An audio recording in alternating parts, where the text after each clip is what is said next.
And we're live. Twitch has been really useful, and it's making me sit through an ad on my own channel right now, which seems a little bit messed up.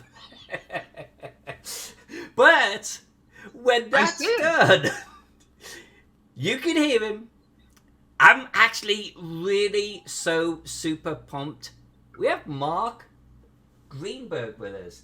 And Mark Greenberg, by the way, is a force behind Necropolis. So, Mark, introduce yourself. Tell everyone who you are and how you're involved with this project. Wow, am I really live? Wow, this is incredible. You are live. Amazing. There seems like there's even like a tiny bit of a lag here between the images. So hopefully this all makes sense. There is about a 5-second delay or so between what you see and the chat, actually, and us talking. It is a thing of Twitch, for sure. Okay. And look, we already have Alex Vixen is in the chat. We've got Treebor in the chat, and we're all a little bit late. We're a little bit late because Mark and I were talking, and we were having a good time. And we're like, you know what? We should actually have this conversation on air.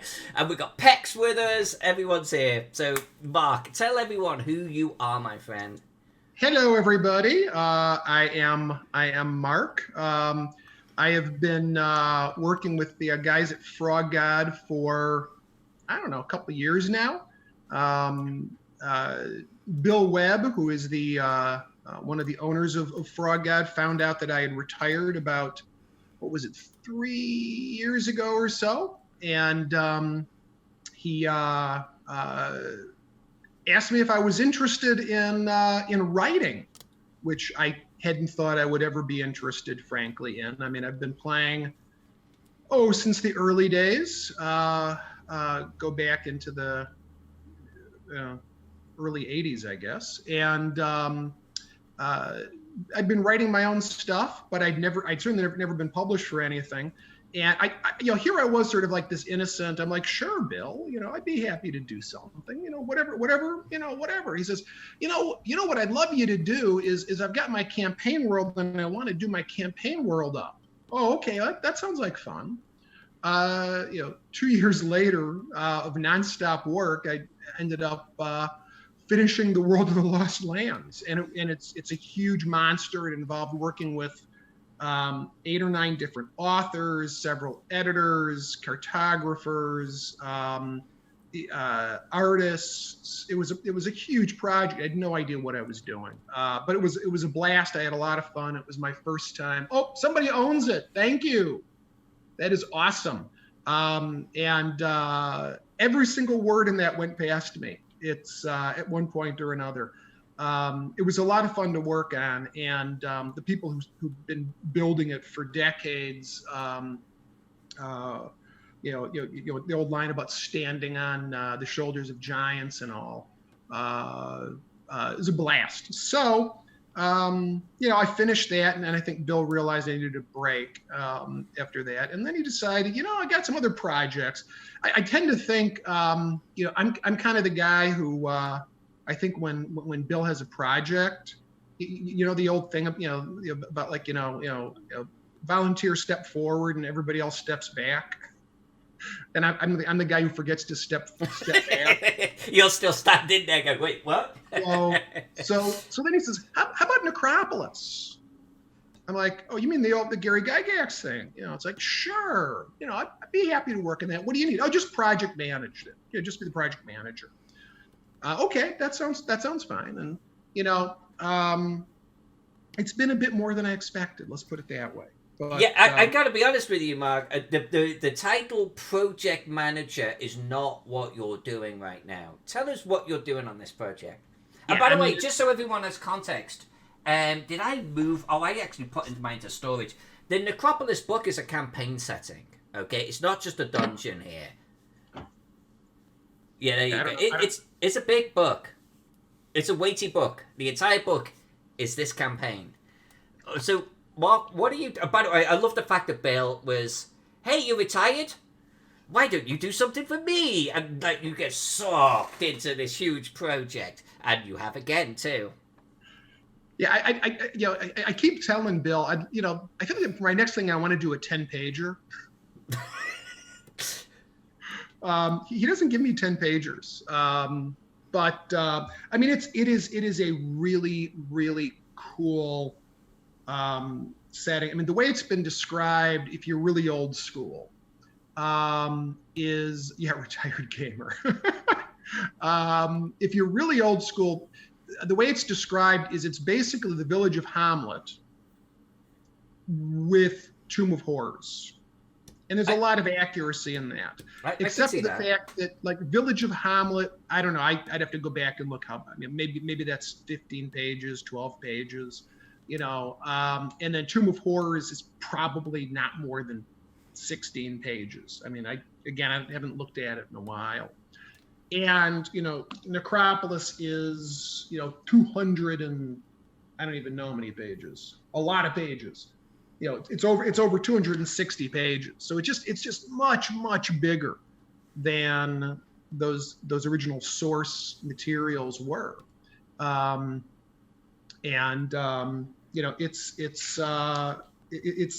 been quite a bit of work. Especially since it's in a D20 system right now, and that needs to be totally updated for 5e. It really hadn't been heavily edited, and so that needed a lot of work. And frankly, just sort of the way games are done now is just different, so it needed to be updated. Here was a 10-page scenario. Right. Expand it to the campaign proper. Well, in this case, I did have the 260 pages. It just needed a lot of work to get it into sort of the way an adventure works today, which is fine. But it's been a big project, and frankly, trying to convert this into 5e has been a challenge. 5e is just not. It doesn't easily translate. It really doesn't. What are some of the challenges that you've had doing the conversion? Oh boy. There's a lot of places where I think, and just to be clear for everybody, so this is originally a Gary Gygax adventure. It's one that I think I forget who he originally did it for. I think it was his Legendary Journeys, I think. And then Necromancer Games did this version that this is the basis of, and obviously Necromancer is part of Frog God now. I think Gary made a lot of assumptions about how things work and how characters would react, and there's a lot of assumptions as to what is a proper challenge. I've been playtesting it with a group of just 6 characters. Gary describes it as being a source book for 4 to 8 characters of 10th to 18th level. And I can't wait to do Lost Lands 2. Not doing Lost Lands 2. Thank you, Jen. Certain things just didn't work out the way I expected. I created this one encounter based upon something that Gary had sort of written, where the party should be really threatened. And I think it was like for those who know your 5e, it's like a CR 18, I think. Really a very powerful, is either 16 or 18, very powerful creature. And I've got 6 5e characters at. I think at that point it was 9th level, and the creature was dead in 3 rounds. That wasn't supposed to happen. It was supposed to be a challenge, and it's what are your guidelines of bringing up the speed for 5e? If the question is how did I do it, I basically just started from scratch. I had to try to create 5e encounters that made sense. That was the best I could do. I couldn't really go off of what Gary had originally done. It really required brand new invention and creativity. But it was a lot of fun. I mean, in doing that. But it really was very challenging. And actually, the play testing has been critical. It's really helped a lot in identifying how encounters flow and whether or not they're playable. There's still a few that I need to actually play out to see how they're gonna work, but it's a very different experience. It's a very different experience than I think one would have expected from the way it was originally written. I was afraid that you would be afraid to dare mess with Gary's writing. There is something. Look, there's something daunting, right, about rewriting Gary Gygax, right? I mean, that is, there is something daunting about that, but it needed to be done. I mean, it really did. This is still Gary's adventure. I mean, I don't want to suggest I'm not, creating a whole brand new adventure, but a lot of the guts of it had to be changed. They really did. So the update will be more inclined to challenge players and for encounters to last more than 3 rounds. I sure hope so. I absolutely hope so. That's certainly the intention. But it's, it really is. It's a very different challenge. And so there were some things. Gary loves his teleporters. If you've read any of Gary's stuff, he loves the party walking into rooms and suddenly finding themselves somewhere else. And he filled Necropolis with teleporters, and it was just too many. There was just, and it wasn't advancing the plot any. So it really was a matter of trying to change the plot a bit, and come up with other things to do in rooms. So I spent a lot of time looking through source material. I actually have a copy of the Egyptian Book of the Dead, so I've been using that. Tomb of Horrors was like that. Plus, you would arrive naked, and yes, there are a few of those in Necropolis.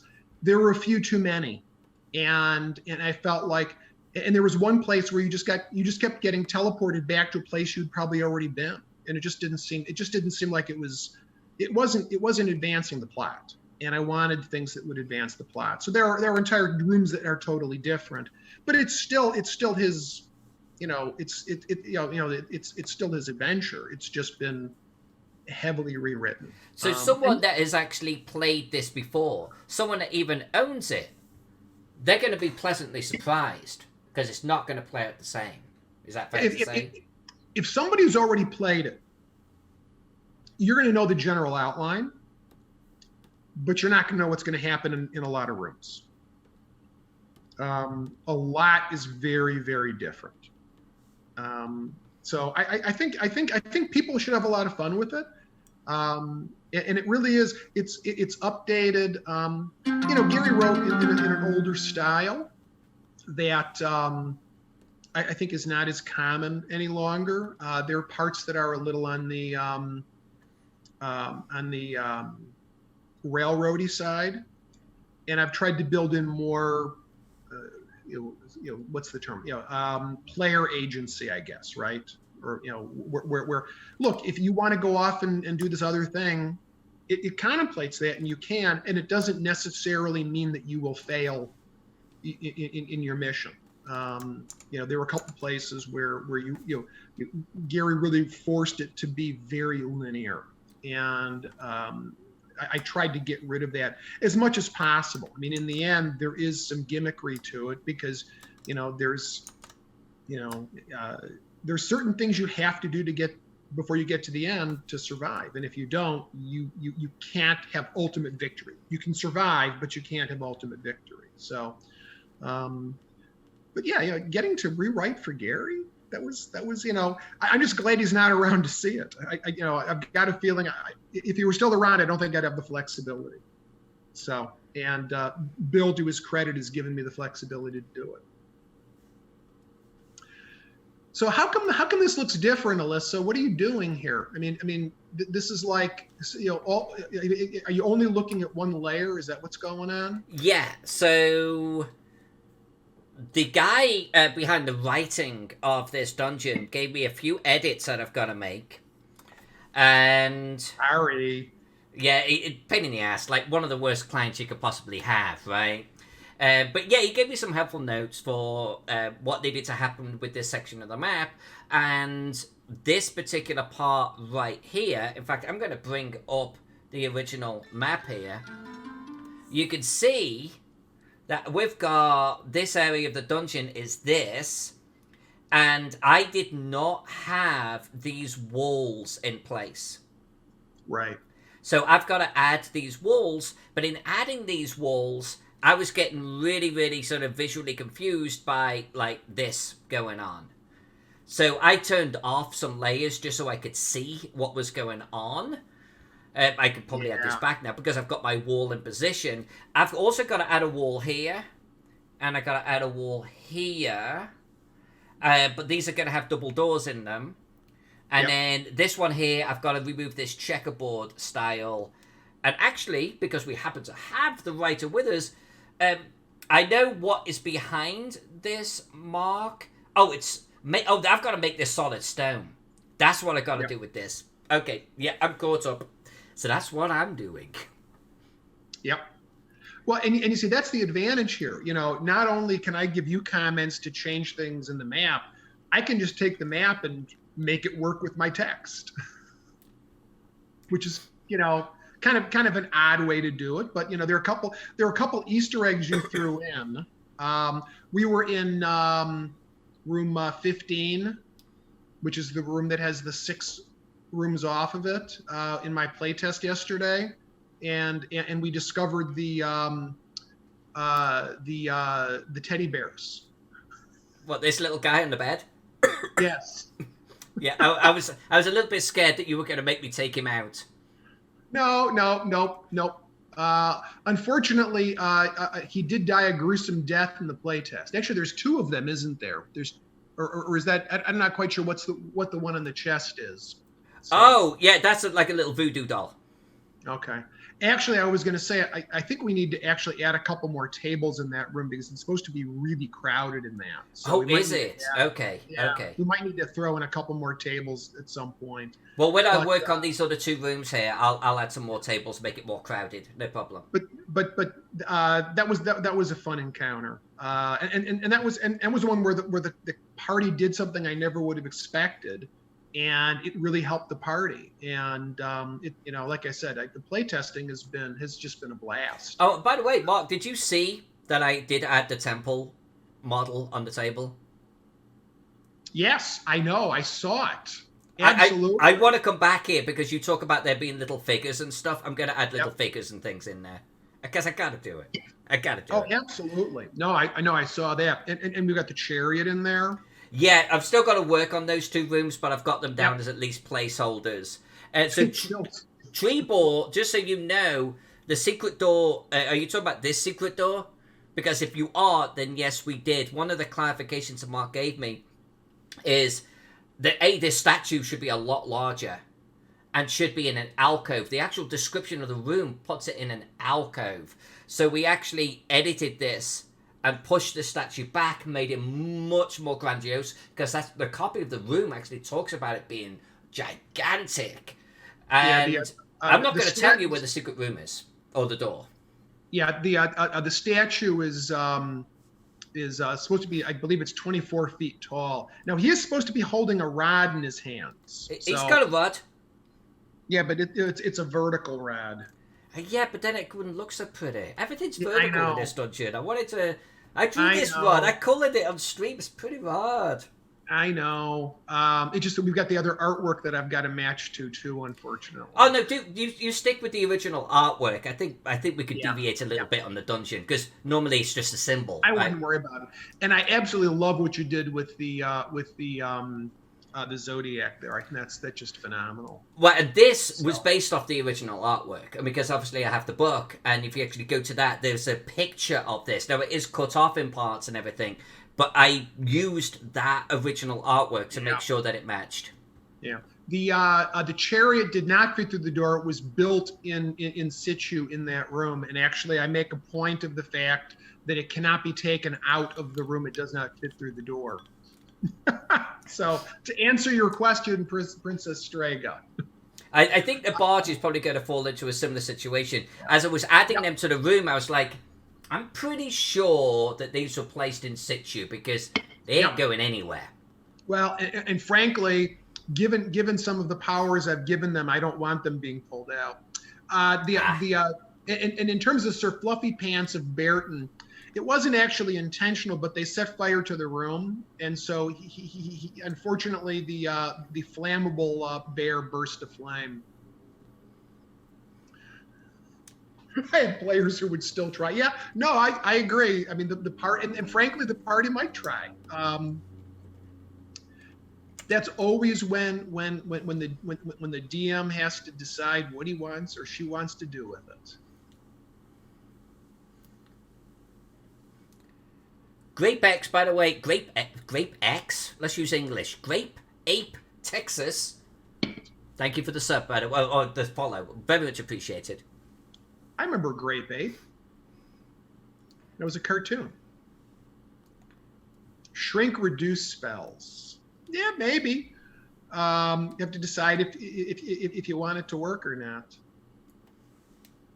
There's some things that about the temple in there, and about the and these are again all things that I created. I mean, Gary really didn't have much in those rooms, and I felt that he was missing an opportunity, and so that was one where I pulled out a list of things that you'd normally find in an Egyptian tomb, and filled them out. So yeah, are they artifacts? Maybe, kind of, sort of. They've got some powerful magic about them, which is for the party to figure out. Hello, Lord Dalius. Hey, Lord Dalius, good to see you, my friend. Welcome to the stream. We have Mark Greenberg with us, the principal writer of the relaunch of Tuderberg. Tuderberg, where did I get that from? Oh my gosh. Rewrite Tuderberg for me, Mark, and make it end well for the Romans this time. Okay, I'll work on that one. Yeah, but he has been working diligently on Necropolis here, and he's wonderfully accepted being a guest tonight just to talk us through A, what Necropolis is, and B, what he's been actually having to work on. Yeah. I mean, originally, Necropolis was designed in a way to be sort of a source book for, Gary's vision of playing in sort of an Egyptian adventure.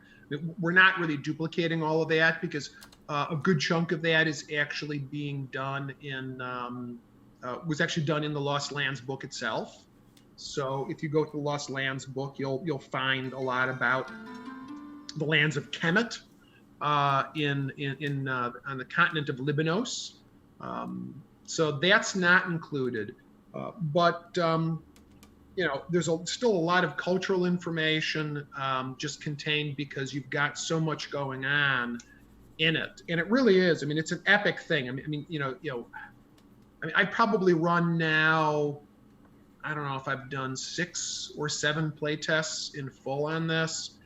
Sessions, each one lasting anywhere from 4 to 5 hours, and it's only been episodic, and I've skipped over huge chunks. I mean, this you could literally play with your group, unless you're playing every day. This could be a good year's worth of material, depending upon how much the DM wanted to expand it out. Could be a lot of fun. And I don't know if you can get to 18th level doing it the way Gary had envisioned, but there's a lot of material here. There really is. And there's a lot of places the party can get lost and just wander aimlessly, which is sort of the fun part of it, right? So, I see you got the statue in there now. Oh, I hadn't seen that before. On his knees, this guy? Yeah. Yes. I don't know if this awesome? how you had it envisioned, but you described him as kind of looking up with his hands up and on his knees and facing away, and he's painted. That's perfect. And he's exactly facing where we're supposed to be. That is awesome. If you already answered this earlier, is that part of your process, Mark, to do play tests as you edit? I really needed to, Jen, because 5e just does not work the way at all 3.5 D20 did. It just doesn't. And trying to figure out whether or not I balance the encounters. And it's interesting, if you go to the 5e DMG, it'll tell you, how to design encounters. And, you need to ignore it. It just doesn't work. Really? Yeah, I mean, a reasonably well played party will just make mincemeat of what's supposed to be a deadly challenge to them. Once you get to 8th, 9th level, maybe it might work when you're 1st, 2nd, 3rd, 4th level, but this is really designed for fairly powerful parties. Starting at around 8th level when you've got a lot of options, and they were just making mincemeat of things. So I actually had to redesign a number of encounters to make it work, because I'm writing that stuff from whole cloth. I mean, there is a lot that I'm just totally redoing. But so yeah, playtesting ended up being critical. It would not have been there's a number of things I've changed purely based upon the playtest. And there's like a room that they were just in yesterday when we were running it. They could not figure something out, and I realized I've got to provide more hints. How often do you find feats are used in 5e? You're not going to find any feats in in what I'm producing. That's largely because this, as with all these things, this needs to be under the OGL, the game license, the open game license, and there's like only one feat that's in the 5e system reference document. So you won't find feats in what I'm producing, but obviously the characters you might run certainly might. But you're not going to see that built in anywhere. And for playtesting, I figured I had better stick with a really bland party that hadn't been designed for this. So I just stole the appropriate character sheets off of the WotC site, and obviously that's not going to be in the game anywhere. But I pulled a wizard, a cleric, a fighter, paladin, barbarian, and a rogue. And I said, we're just going to play test with the one straight off the WotC site. And it was really, it was very eye-opening to do that. So Pex may or may not be here, whistles innocently. Yeah, I don't think the magnificent Pex probably has any connection to Pex. It's probably somebody stealing his ID. It's an imposter.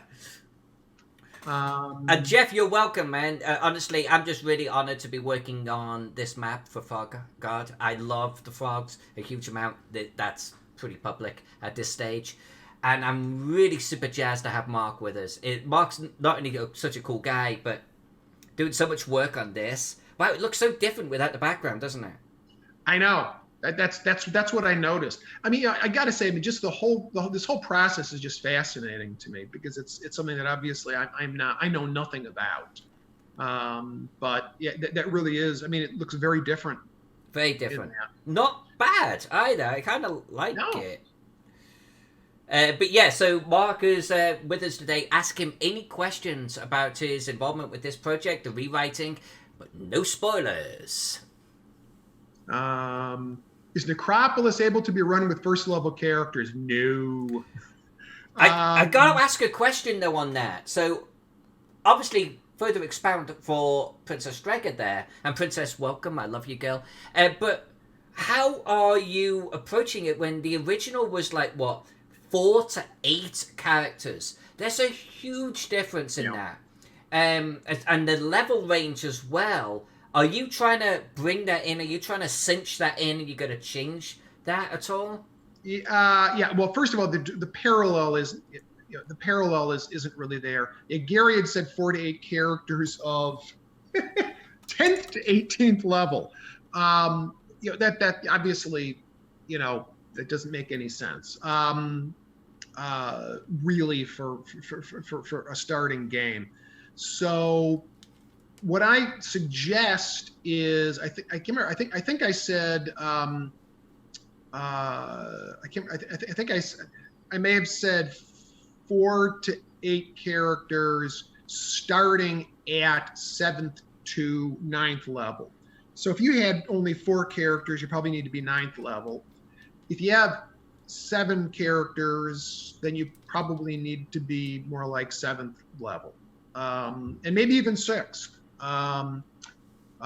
What game system will Necropolis be printed for? You know, Pex, I mean, obviously I'm doing the 5e conversion. I don't remember what we're converting it to. I don't know. I can't remember if it's Swords and Wizardry and Pathfinder. So you might know that better than I would at this point. I don't recall who we're going to convert it for. But oh no! I first level characters could get down the first stairwell. They won't last beyond that. But actually, and it's interesting. Some of the challenges really aren't level dependent. You know, they really aren't. Too much of it really is, because I discovered, especially in part of the complication. I'll give you an example of what's really makes 5e challenging to convert for almost anything. So you look at saving throws, and the DMG tells you that a saving throw of I don't know, I forget, 15 is hard, 20 is very hard, or whatever. And so you try to figure out what's the right DC for the saving throws that I'm supposed to create in this adventure. And I sort of had some ideas, and I put some numbers in. But then when I was creating the playtest party, I picked the Paladin as one of the characters. Well, the Paladin has a 20 wisdom. And again, this is straight off WotC's website.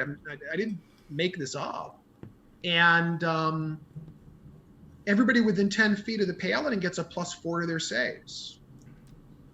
It makes a huge difference in terms of what the right number is, because if you design it as challenging for a party that has a Paladin, but then they don't have the Paladin, they're dead. They're not going to make the saves. Similarly, I discovered that if they have a rogue that has double proficiency in perception, I mean, it 10th level, a rogue that is double proficiency in perception is like Sherlock Holmes. They notice everything. And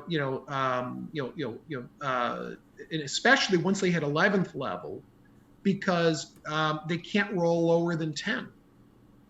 And so you could be walking around with a rogue that has a minimum roll of 10 and a +10 on, so they can't get worse than a 20 on their perception check.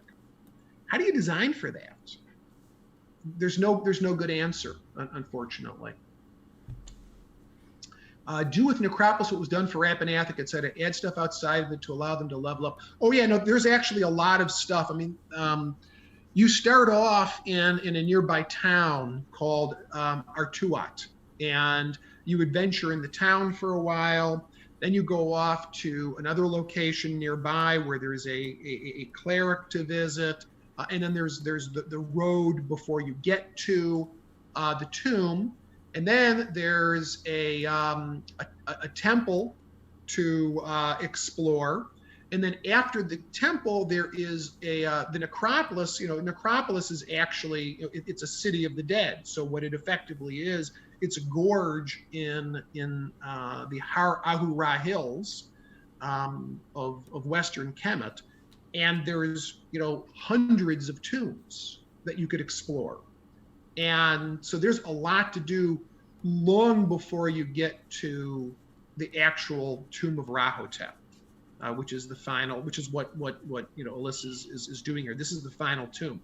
There's a lot, and that's why I sort of assumed you'd start at 8th level, and you'd be 10th or 11th level by the time you walk into this tomb. So, but getting from first level, I think the DM would have to do a lot of additional work, to build it out. And I still think that what's here, could be months of gaming time, easily months. So.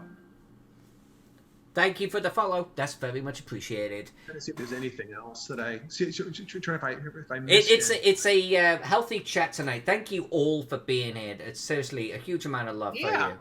Thank you for joining, and hopefully you guys will all buy this thing and you'll love it, because I sometimes wonder if anybody ever read The World of the Lost Lands. I spent all that time on it, and I'd like to believe people have been using it and enjoying it. The official answer is we don't know what we're converting it to yet, I assume.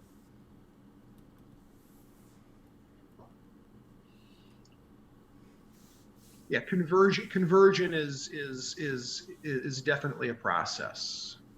How hard is it just to drop Necropolis in a homebrew game?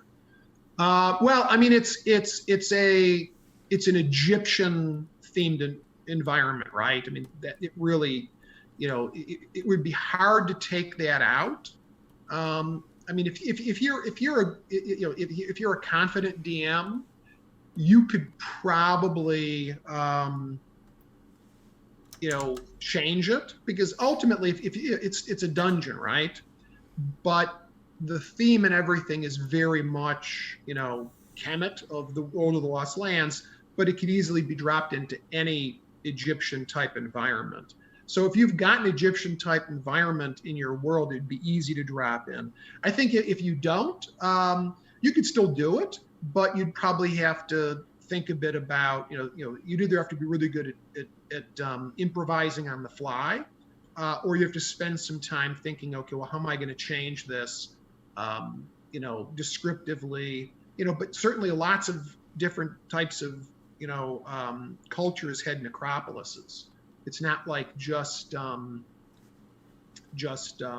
Egyptians. So I'm sure there's ways to do it, but it would take more work. And I I'm not going to do it for you. So this was enough work. This was enough work. But it's in the end, it's interesting. Gary did a lot of stuff that was, I think, very Egyptian themed. That carries over. But in many ways, if you look at this tomb, it's not very, there's nothing in this that screams this is an Egyptian tomb. So this could be anybody's tomb if you wanted to do that. So that is amazing how you do that. The Egyptian type environment is always included in my games. Yep. Absolutely. No, so if you've got an Egyptian environment, this it will fit in perfectly. There's nothing in this, you could just change some names and locations. I mean, it's set in the World of the Lost Lands. Are there any tie-ins to the City of Brass? Not directly. I mean, obviously it's part of the same world, but there is nothing that I'm aware of that specifically connects this to City of Brass. We really haven't, other than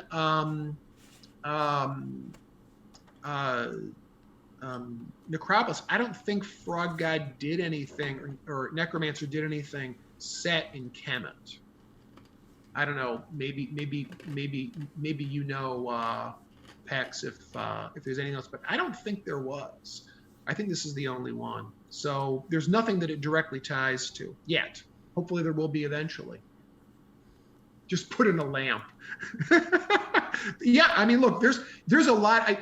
I will tell you, the one thing that shocked me was Gary's generosity with treasure in this dungeon. And I don't mean generosity like just generosity. I mean like insane generosity. Like where you would say, you find X, Y, and Z, and sold to the right buyer, this is worth 75,000 gold pieces. or 100,000 gold pieces. He was just throwing around hundreds of thousands of gold pieces willy-nilly. And I think I eventually looked at it, tried to figure out how much gold, like in gold, is all of this if you were going to buy it. And it was literally in the metric tons of gold. I don't know how the party would get this stuff out. I mean, you'd need a crane. So Gary really went, yeah, you need millions of XP to level up back in the day. That's certainly true. But this was outrageous. This was just outrageous. So that's one of the things I had to look at. And frankly, one of the last things I'm going to do is go back through and look at all the XPs and make sure, or the GPs, and make sure that they're modestly balanced. There's a number of ways in this dungeon to lose your the answer is dwarves. There's a number of ways to lose your treasure in here too. So finding more is not too much of a problem. But yeah, you need a lot of bags of holding for that. A lot of bags of holding. I just thought it was kind of silly how much he had in there. I did notice from what I have read that the value of what the players could walk out with was staggering, just staggering. I mean, it really was a ridiculous. Like I said, I did the conversion. It was metric tons of gold worth in value that they would have cornered the market. It was almost suspiciously so. Like, as a player, I'd be like, this shit's got to be cursed. It has to be. Yeah. This has got to be bad. And of course, Gary, like being Gary, some of it is cursed, right? And some of it's not cursed. And there's no easy way to figure out which is which. So I've tried to put hints a few places so it doesn't seem quite as arbitrary sometimes. Princess Strega begs for one minor spoiler, her words. She wants to know if there are any lamps in this dungeon with genies in them. That's up to you if you want to answer.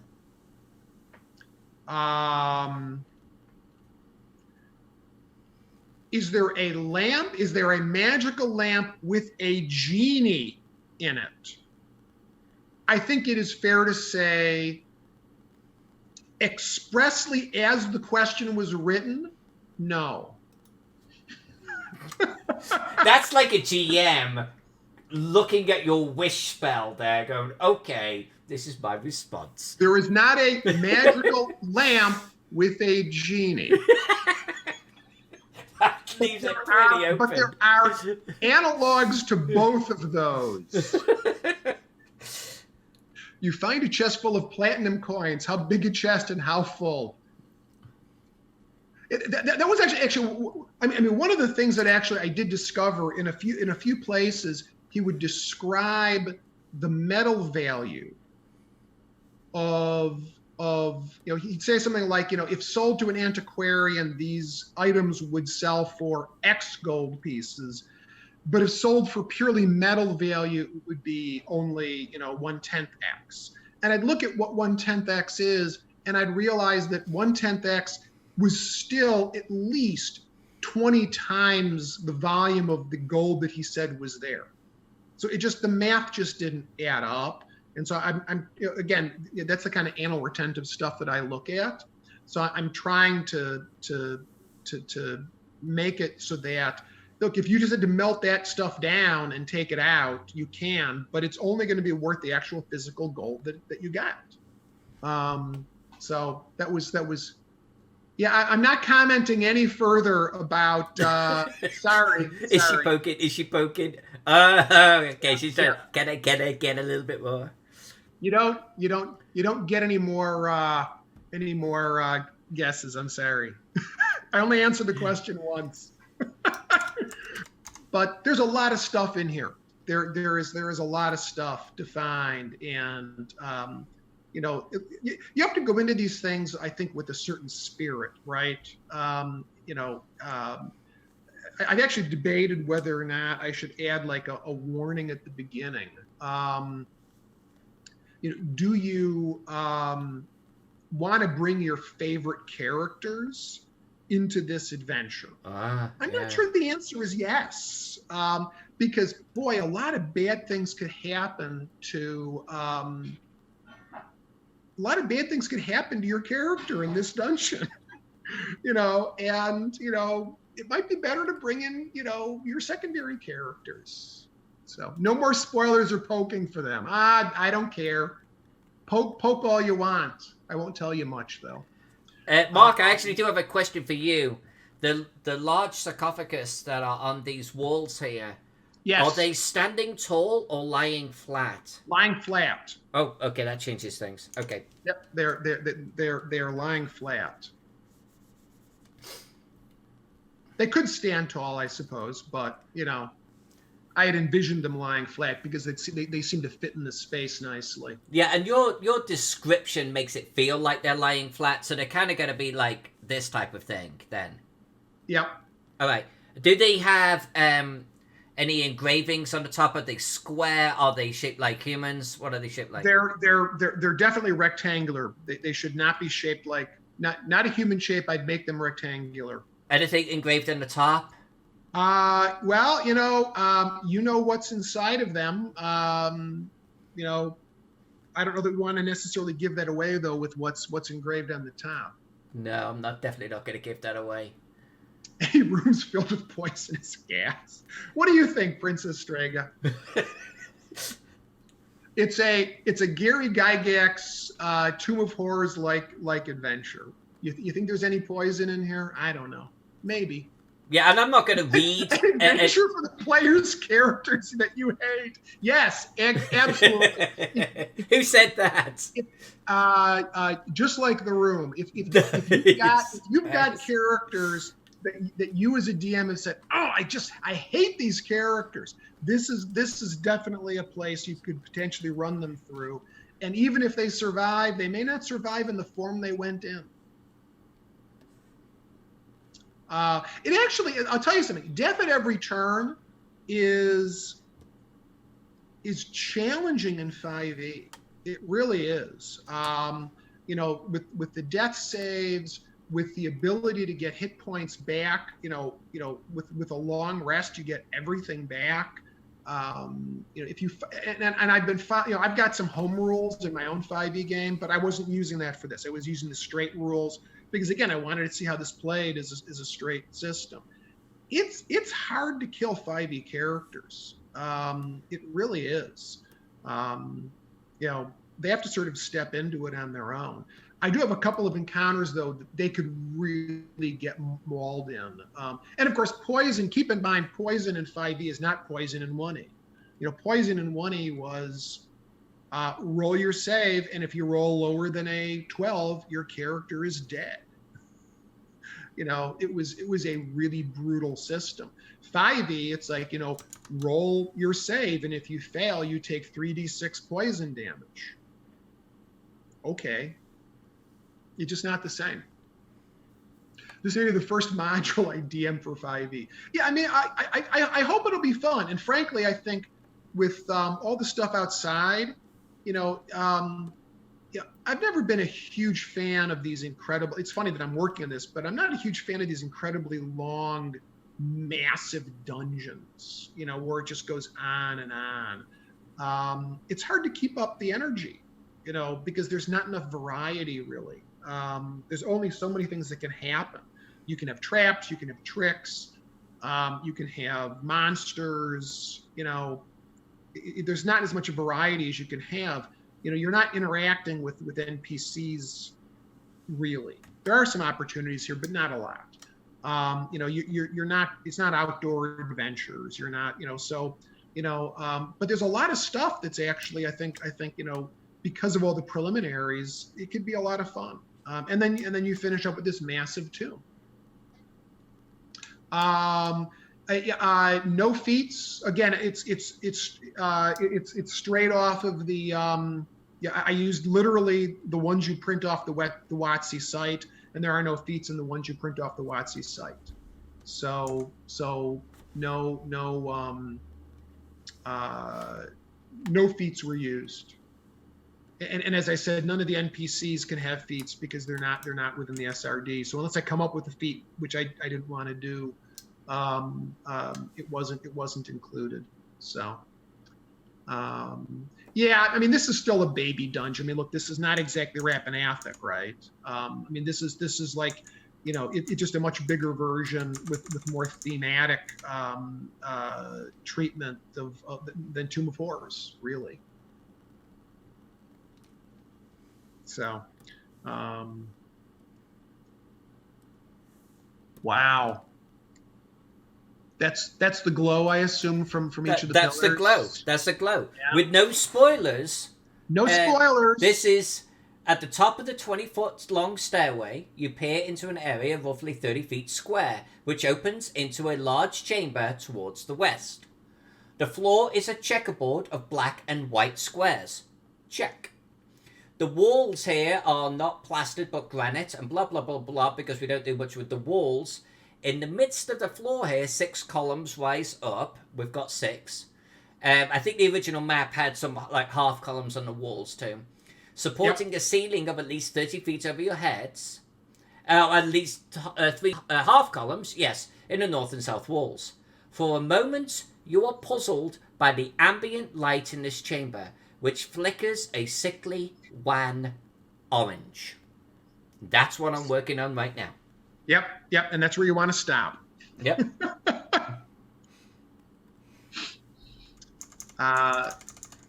I've left a few things that are Gygaxian in some of his flavor text, but I have cut back some of it because some of it really was. He definitely could get purple with his prose when he wanted to. Yeah.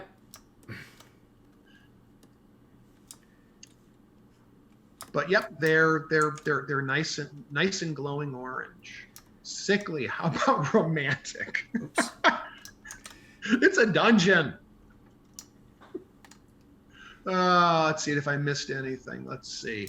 Yeah, first edition poison. Yeah, it is different. I love big dungeon crawls. Yeah, I mean, I've certainly done my my time with them. Of course, 1E dungeon crawls are always different because usually you would go in, you'd get, the heck beaten out of you, and then you leave and you go to the local town to heal and recover. And then you go back and you get the heck beaten out of you, then you go back to town and you keep going in and out and, back and forth. And it was fun, those were fun. And we all did those back in the day. But I don't know. I always preferred smaller ones. That was just my personal preference. I find, like I said, I find these really huge dungeon type things. It's hard to create the variety without being too artificial. And I'm also the kind of guy who likes. I want logic. I want there to be some logic behind what's in these dungeons. Why is this here and how are they eating if they eat? I mean, obviously this is a tomb, so you're dealing more with undead and they don't eat. But when you've got, how did the dragon get down here? What do the orcs eat? How does this make sense? And it's you spend a lot of time building an ecosystem. So.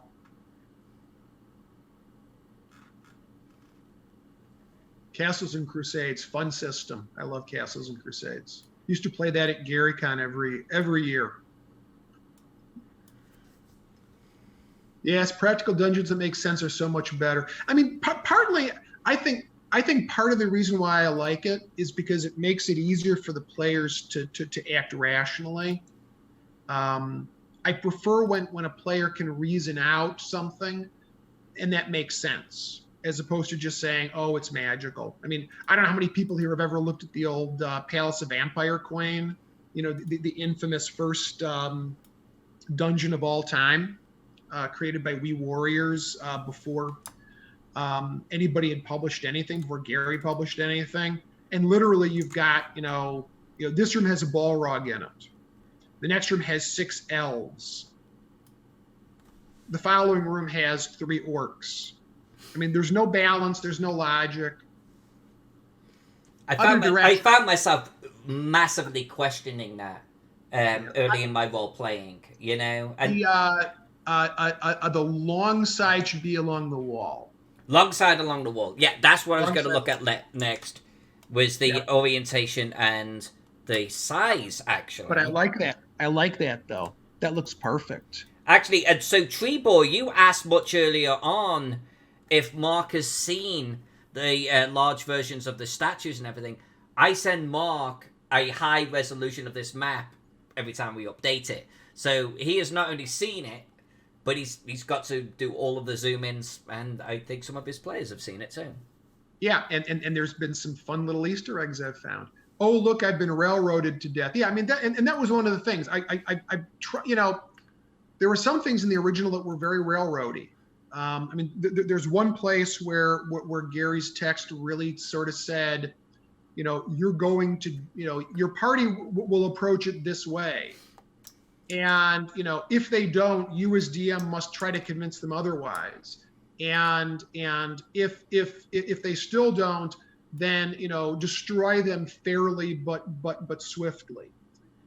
Really? I mean, no, I don't want that. And so I had to find a way to work around those kinds of things. And again, I think that's a little bit, that's just sort of old school, right? That's the way people did things originally. You know, and so I tried to make it so it was more logical and that you know, like I said, you know, players could have appropriate levels of autonomy in it. So let's see. Inflecting sarcasm. It's nice to have some sense why all these different critters live together, or at least an attempt thereof. Yeah, no, I think there should be. You know, again, with it, Tomb, it's easier, right? Everybody's undead. Nobody needs to eat. You know, they don't need to run out to Starbucks. So it's not as big a deal. You know, it's a tomb, but still, you know, I just think it's better if the players can rationalize things, and that, which gives you tools as a DM.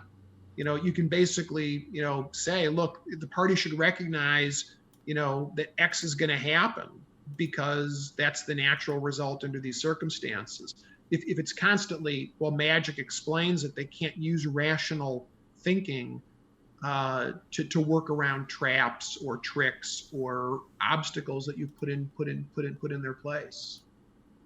So, logic madness. What can I say?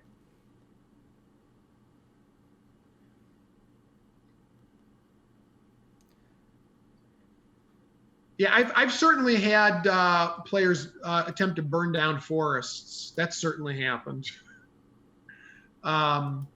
Fireball is always. I try to make fireball dangerous if I can for the party. Otherwise that's always the answer. I cast fireball. Alyssa's shambling mounds and shocking lizards. That sounds like there's a story there. Is there a boat or other form of conveyance to bridge to the afterlife? I can neither confirm nor deny. I've tried to run Rapinathic 4 times. 3 times they die in the area with the purple worm. 4th time they died outside to a dragon. But that's better than dying inside of a dragon, I suppose. Which is the way I've had several players go. A room of chariots, plural chariots. I don't know if there's a plural one, but we've already talked about there's a chariot in this one. Oh, they ended up in the dragon. Okay, good. That's the way to go. Yeah, Rapinathic is a different beast. It really is. And I think those are great. I mean, look, that was everybody. You know, that was Bill Webb trying to do, you know, the Dungeons Below Greyhawk, right? I mean, that was the classic. Everybody had one of those. You know, Rob Coons had Calibran or whatever. I forget the name of his. I think it's the World of Calibran. I forget the name of his dungeon. Arneson had one. Everybody had one of those things. Frank Menser had one. Everybody had one of those. So the party didn't die. We saw it was coming and left. Good move. Yeah, I just always had a hard time with the ones that I always struggled with, and what I tried to solve in this one, to the extent possible, was the, sort of the conceit of the mega dungeons, which is, and there's the 5e version that WotC put out, Dungeon of the Mad Mage.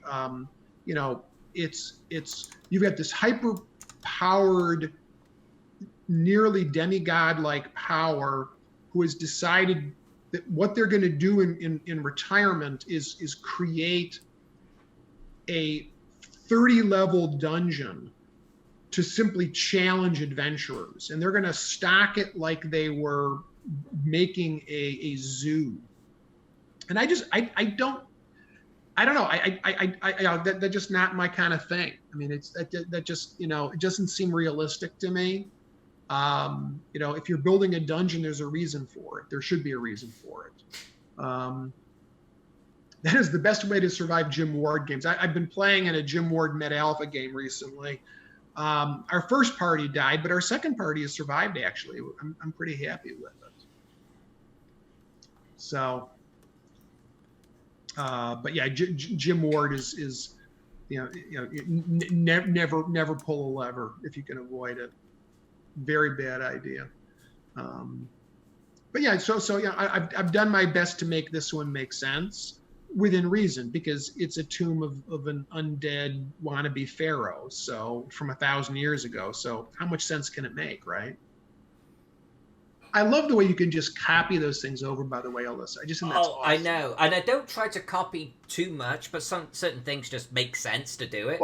Well, I mean, like the pillars. I mean, they're supposed to be identical. Those two sarcophagi are supposed to be identical. Right. It makes sense. And that's one reason why drawing digitally is just blowing the lid off it for me. And plus, you've seen me make mistakes, or I'll go, "What about this?" And you'll go, "No, this," and I'll go, "Okay, erase." Can you imagine if I was doing that ink on paper? That's forget that. Thank you. So I'm assuming early in the day you did ink on paper, right? Yeah, but I call it a sketch layer, and it's but when you first started mapping, drawing, first started drawing maps. Yes. So when did you pick up on the mapping by computer? About 8 years ago, and it was because of Cold Publishing, because they had me draw the Königshine, and it's a a gnome city, which actually happens to be part of my Patreon that went out yesterday. So Mark, I think you got a copy, and that was ink on paper, that particular map. And it was when then Wolfgang came to me and said, "Can you color it?" And I was like, "Oh man, traditional coloring with ink on paper?" And I mean, okay, I could do watercolors, but it's not going to get the look I want. I could do crayons, no. Pencils, sure, but it's not going to look professional. So it's like, I've got to go digital. And this was back before there was really a big flux of digital touch tablets. And I invested in this Wacom Cintiq here, and that just took it off for me. I didn't realize what it was going to do for me. Yeah, I can imagine. I mean, I cannot draw a human figure or a face to save my life, but I love doing maps. I own maps. I've bought maps. I love drawing maps. I did use Campaign Cartographer years ago. Yep. But I just found its interface clunky. Oh God, yes. And just too hard to make changes once I had done enough stuff with it. And so I frankly went back to hand drawing all my maps, and I really love doing it. But every time I see you do this, I keep thinking I should figure out a way to actually do this using the computer, because obviously there are certain things that you can't do as easily. a lot, you can do so much more easily with the computer. It's just amazing to me. Well, look, this is going to blow your brain. And you and I have actually got a similar background in that respect, doing ink on paper to begin with. But look, when I do, I can actually do a Symmetry Tool in this, and I've used this multiple times. So let's just say, for the sake of argument, I need something that is perfectly identical, or symmetrical, I should say. And let's sort of zoom out a little bit, and let's sort of resize this into our little drawing area right here. So what I could do in Photoshop is, like, let's just get this little Symmetry Tool and we'll position it right here. And so if I've got some kind of unique design going on in this location, and let's just... I can actually draw this, but I'm going to do it just once. And it is automatically making it perfectly symmetrical for me on all 4 axes. And that I use a lot. That is so cool. It just works out so good. I don't use it all of the time, but if I need that perfect symmetry, this is how I do it. Yeah. Wow. Yep.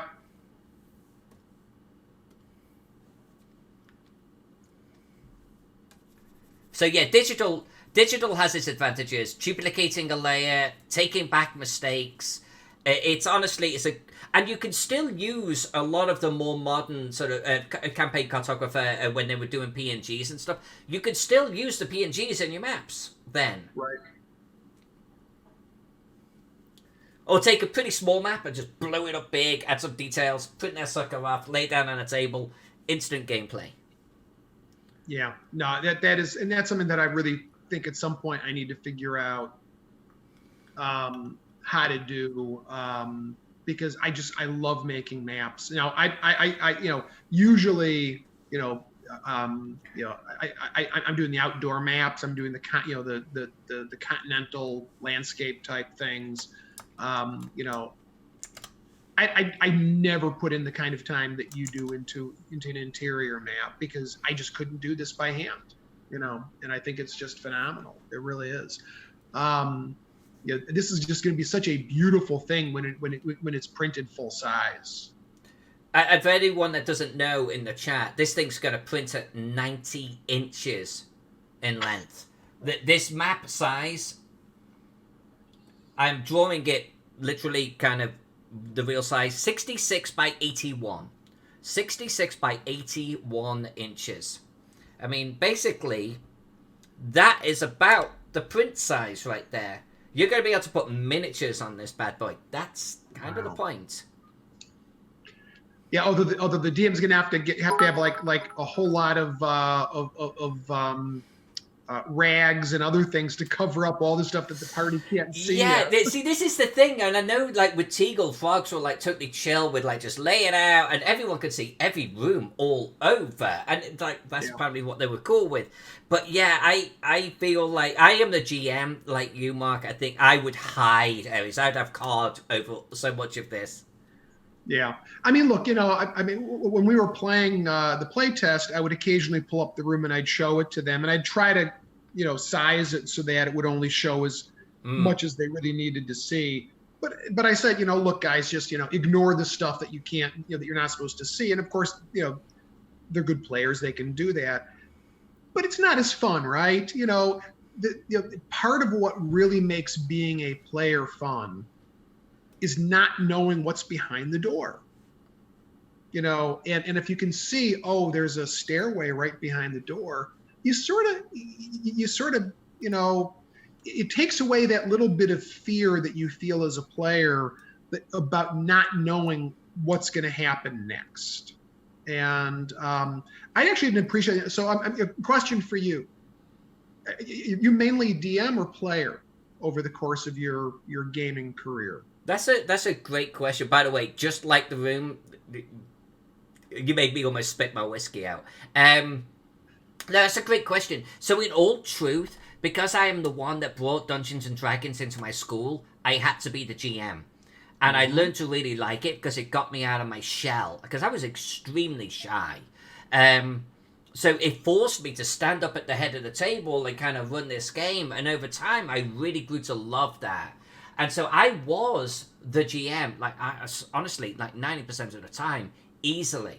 And I only started to throw that off, I want to say, in the last 10 years. I still GM probably about 50% of the time. Jack does the other 50%. So I get to play 50-50. And I like playing. I genuinely like playing. But I love GMing as well. Like, I really love GMing. Yep. I also started the club in high school. So I was by default, I became the DM. And I'd say for the first 30 years of my playing career, I was always the DM. The only time I would play would be at conventions. And then I actually, for a couple of years, while Frank Menser was living in Rockford, I joined his game, his face-to-face game, and was a player for several years with a character. Actually, I ended up playing 2 characters. That was the first time I'd ever played, ever, and it was a very interesting experience being on the other end, because I was very tentative at the beginning because I didn't know what to do. It's like I'm used to knowing what's in every room, and suddenly I don't, and it was very intimidating. I think I'm a much better DM because of that, though, because I now know more what it's like to be a player. It's because it's a very different experience. But I really appreciate the fact that not knowing what's in that next room, not knowing what's behind that door, not knowing what happens if I do X, that's the fun of being a player, and the thrill of, oh, well, I died, or something bad happened to my character, I'm poisoned, or whatever. I think and there's a lot of opportunities for that in this particular adventure, needless to say. I would say too that being a player, I think, helps you become a better GM. Because you start to see the things that maybe other GMs aren't doing so well, or that they do very well, and you can pick up on that. Yep. No, that's absolutely right. I mean, it really does, and you also get a sense for what's fun and what isn't fun. Right. Exactly. And Wargaming Recon, I told you to stop pressing that button, and that's why you got a warning on it. I actually do have a question for you, Mark, before we get to further off topic here. These orange glows, do they continue to the next 6 pillars or not? Yes. Perfect. Okay, I'm going to continue on that. In fact, I realized I don't know what the light source is beyond the orange pillars because the green ones don't glow. So I've got to decide. It's funny when you discover in the manuscript sort of mistakes. Or gaps, which sometimes you don't realize until you've read it 3 or 4 times, or you actually play it and you go, oh yeah, that's not there. But yeah, playing is a very different experience. That's why I love cons, because I'm back to DMing all the time now, and I only get to play at cons. Oh God, the pillars are radioactive. There is radioactivity actually in the Lost Lands. If you read the book, you'll be able to figure out where. But of course, it's like a 300-page book, so it may take you a while. North Texas RPG. I don't know if people can say it. North Texas. Absolutely. Great convention. Great convention. Go to my favorite conventions, GaryCon, North Texas, Game Hall, with Gen Con a distant fourth.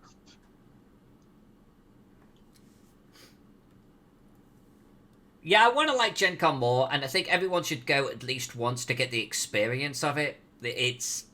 I prefer something a little bit more homely. Well, my first, I'll date myself here. My first Gen Con, I want to get this right, was 1982. It 1982? 82. It was What Gen were you, Con like 15. 6? No, I was in high school at the time. Me and my high school friends all decided we're going to go up to Gen Con. At that point, it was at the University of Wisconsin at Parkside. And it was probably, I'd have to go back and look, maybe there were 3,000 attendees total, maybe. Oh, wow, really? So probably equivalent to what currently shows up. Yeah, my God, you're old. Thank you. Yes, I am. It felt a lot like GaryCon does now, except it was in the summer. It was on a college campus. It was just magnificent. I mean, Parkside was a great place for a convention. It's sort of a wooded campus if you've ever been there. Actually, of course it looks a lot different now that it did you have electricity.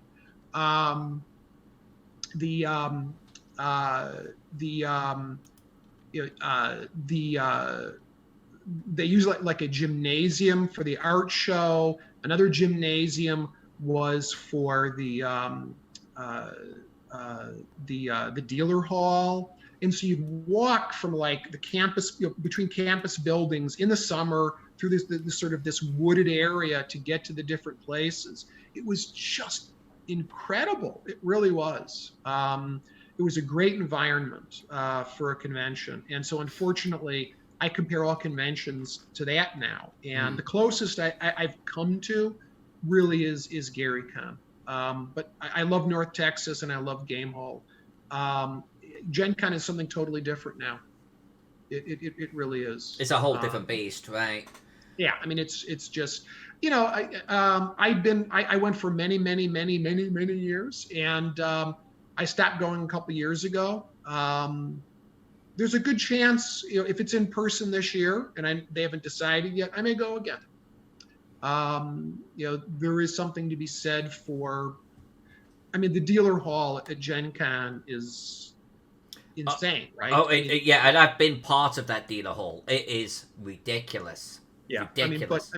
You could spend a whole day just walking the dealer hall and looking at booths, and at the end of the day go, wow, I need to go back and look at places, and they just closed. Oh yeah. It's the feeling you get at the smaller cons is just you can't duplicate it. So if people are looking for a convention to go to, I highly recommend trying to go to one of those three if it's close. They're much less expensive than Gen Con, and you get to actually sit down and meet some of the old guys, the old guard, the people who've been around forever and will not be with us forever. So I know they've got a cap on the North Texas attendance, but I don't think they've generally hit the limit. So I'm really hoping to make it to North Texas. It's in June, and it all depends upon whether or not I've got the vaccine by then. So we will wait and see. Yeah, it's like at the airport hotel. It's literally, you fly in and it's literally a 10-minute, bus ride. So I've heard good things about Con of the North. Midwest Miniature Guys mentioned that one. Never been to Con of the North, but I've heard a lot of good things about it. And I should actually say too, for wargaming, GaryCon has a miniature wargaming section. Yes. Yep.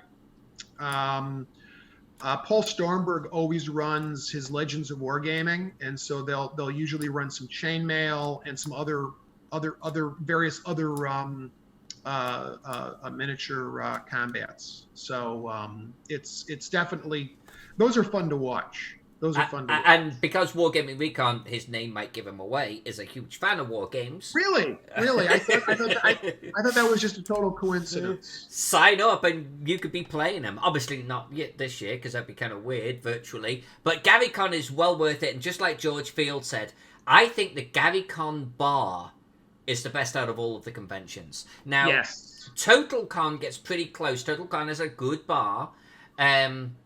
Sorry, Alex, but Gamehall Con is not the best bar because you don't have one at all. It's the only thing that's going against that convention. But GaryCon bar, because it's a ski resort and it has this chalet feel, and it's big, it's open, it's spacious, and it's so great. The ambience is just outstanding. And you just have all of these great people in clusters. And any of you just go up to any of them, just talking to them. And everyone is super friendly. You got a drink in your hand. I could spend days there. It's so good. The only thing, unfortunately, about GaryCon is when you get to about 10:30 at night, Stefan Picorni shows up with his boombox. Oh, yeah. And I got to be honest with you. I can't hear through that noise anymore. Yeah, he like Black Sabbath or something. They just yeah, yep. and it is loud. Stefan's documentary for GaryCon. Yeah, GaryCon is really. I mean, look. I mean, it's the Gygax family is there, and they're all just wonderful human beings, It really is it's a great opportunity to see and just feel like you're part of what it was like a little bit back in the day. And it's a very special experience, I think. I'm not sure where the cabs suck. I don't know if that's in which one of these locations. Certainly Lake Geneva in March is not known for its excellent public transportation, and I know they've had to expand to a nearby hotel, and I don't know how the buses are going to be doing. Phoenix, I've been to Phoenix. I'd love to get to Phoenix right now. I'm in Chicago. How's that going? It's cold. I bet. Actually, it's not been that bad this winter. And anybody who complains about this winter. Okay, what is not bad for you though? Because I feel like there's a scale here. Like, what is the temperature? Right now? Yeah. It's I don't know. It's probably like 25 degrees Fahrenheit. See, 25 to most people is, let's call it brisk, invigorating. That's nippy. Well, yeah. I mean here. I'll look. I'm gonna check to see what the temperature is right now because I haven't been outside because why would I go outside? Yeah, it's 27 degrees. It's beautiful right now. We had some snow. It's pretty out. I almost moved to Chicago. Chicago was a place of destination for me. I've been there once, but I never did do the move. Well, I do like here, and one of the advantages was, that meant that we were, I grew up around here, was able to go to Gen Con easily, and for cons, it's actually a great location because Gen Con's within a drive, GaryCon's within a drive, Gamehole's within an easy drive. Only one that's not within easy drive is Texas. Right. No, and you're right. You're right, 100%. So, but yeah, I mean, Chicago's been a great place. I have loved it. Let's see. What are you creating shadows or something in that? Yeah. I know what those are. Those they're stalls, right? Yeah, those are the walls. Yeah.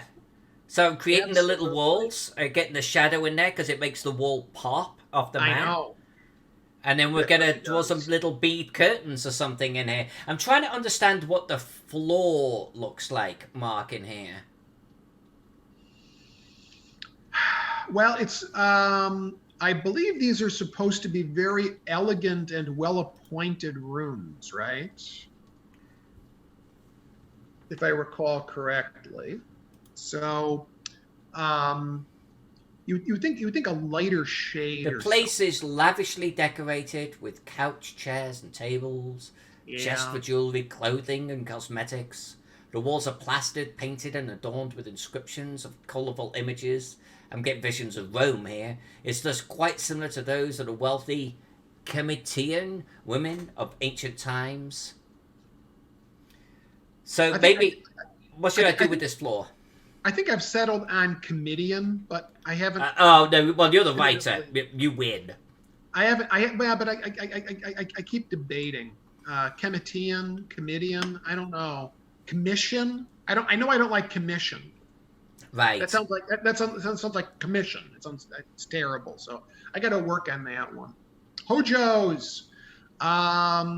But yeah, so the floors, I would definitely think we want to lighten up the floors a bit. We need to add like tapestries or something, and I think they're beaded curtains across the openings too. I don't know how you're going to draw that. Yeah, from above, it ends up being pretty abstract. But I have some things that we could do. I'm going to lighten up this floor. I'm definitely going to lighten up this I floor. think so.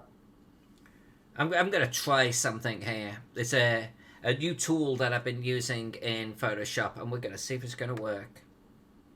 I don't know if it will. Sometimes it has great results, other times not so much.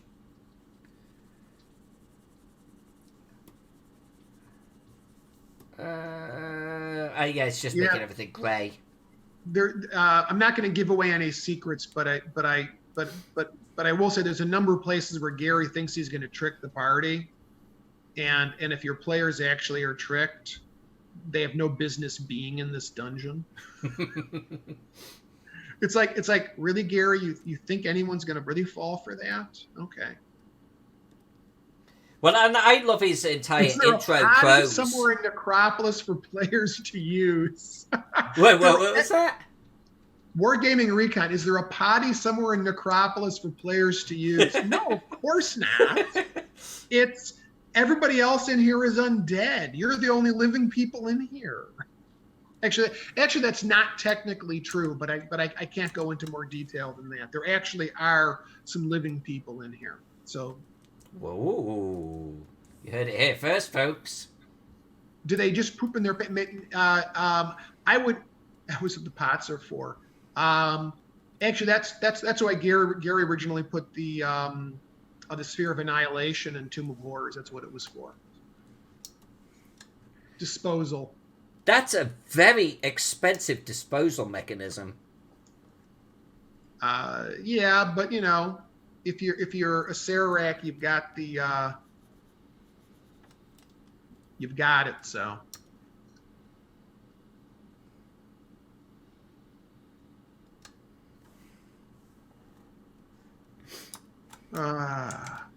Well, you know, you could always do something with the astronaut pants, right?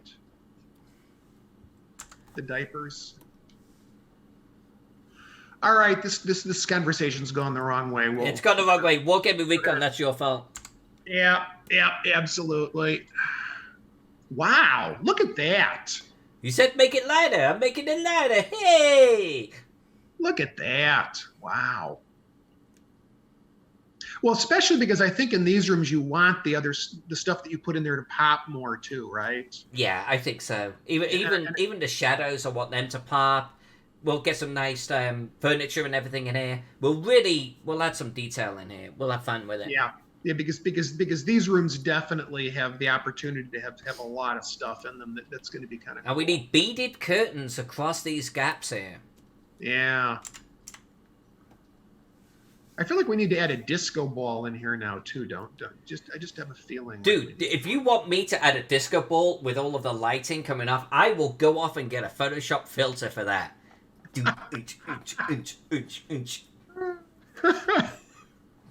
So what's going on in this area here? Out of curiosity, like right in this little alcove, is this also like one of the? No, Somebody's hiding in that area. Okay, yeah, I know what's in that area. So that's where they're hiding. It's probably going to be just like some chewed up bones or something on the floor, I would guess. Thank you for redeeming that. That is literally added today, and it has to be one of my favorite little gifs. So Princess Strega, your DM actually let you get away with putting your hand into the sphere of annihilation. That was a very nice DM. Just like the room, I hear you on that, but I want to say that in the Teagle Manor, we managed to get so much different personality to the different rooms. Some were dingy, some were creepy, some were dark, some were very colourful. And I think we have that here too. It doesn't need to be overhead or isometric or otherwise. Like, this has clearly got something going on in the alcoves, and these are pretty dingy. But you look at this type of thing, I don't see dingy here. You know, it's really down to the colour of the floor, I think. Yeah. What is my base colour? And I can give you an example of that. Like over here, black walls, black floor. And this was a bugger to do over the weekend. And I'm still not sure if I should lighten up the actual walls a little bit more. But, like, okay, that's pretty dingy. But it's meant to be. But you look at something like this, granted we've not put the furniture in it yet, not so dingy. Yeah. Definitely not dingy. And that's the thing. I mean, you know, look, some of these are dingy rooms. It's a tomb. Yes, exactly. You know, they are. You know, it's not like they've got a cleaning crew coming through cleaning the place all that often.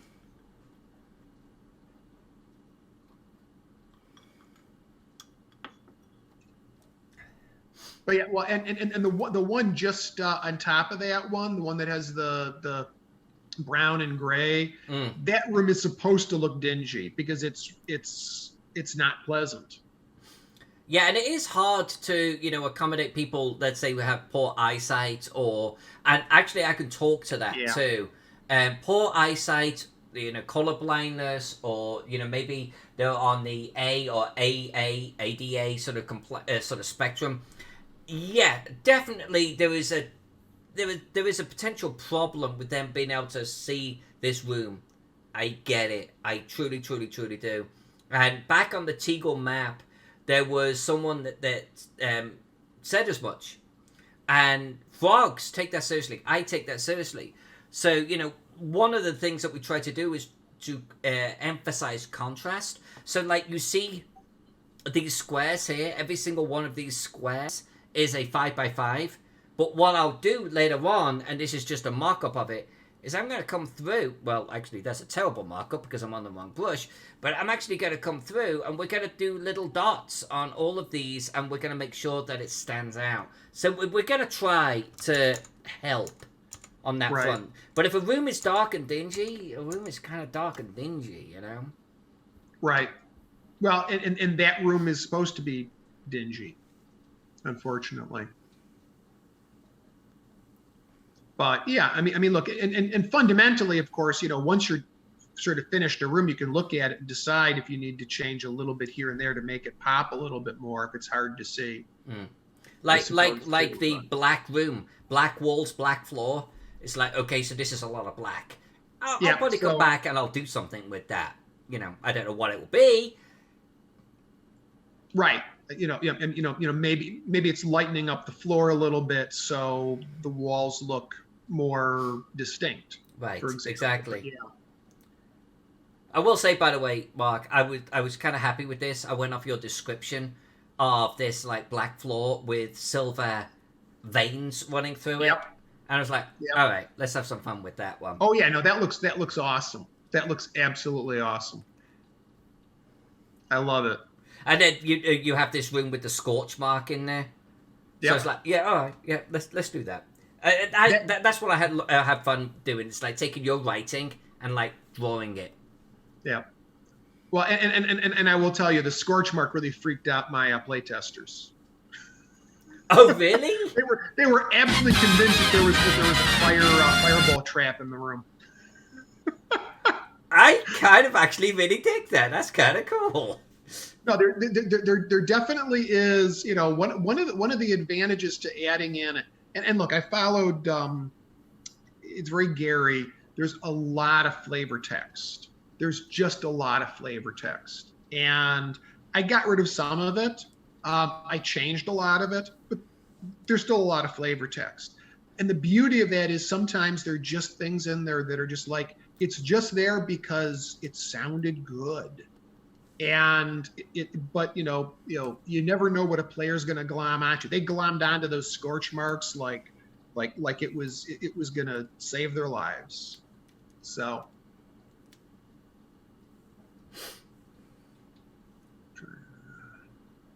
looks like pumice.